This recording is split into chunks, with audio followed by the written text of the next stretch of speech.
వాస్తవాలు కూడా ప్రజలకు చెప్పకపోతే ఇంకా నేను రాలేదే, లేదంటే చేసేయలేకపోతున్నాడు, డబ్బులున్నాయి ఎందుకు చేయలేదు, నేను చేస్తా అన్నాడు కదా, నమ్ముకున్నాం కదా అనే ఫీలింగ్ వస్తున్నారు. అది కూడా చెప్పాలి. ఇప్పుడు గవర్నమెంట్ ఆఫ్ ఇండియా ఇచ్చారు ఒక 15,000 కోట్లు వరల్డ్ బ్యాంక్ నుంచి అమరావతికి ఇచ్చారు. ఒక 12,150 కోట్లు పోలవరానికి ఇచ్చారు. ఒక 11,114 కోట్లు రివైవల్కి ఇచ్చారు.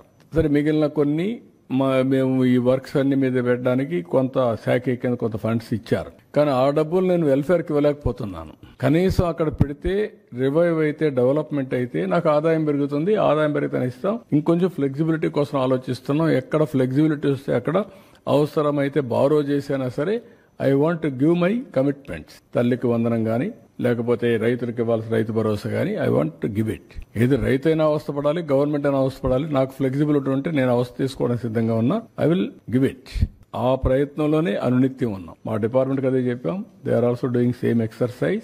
ఒక్క నిమిషం కూడా వెయిట్ చేయాలి నాకు ఫ్లెక్సిబిలిటీ ఉంటే. ఇప్పుడే దాని మీద కూడా ప్లాన్ చేసుకున్నాం, వర్కౌట్ చేస్తున్నాం. I will come out.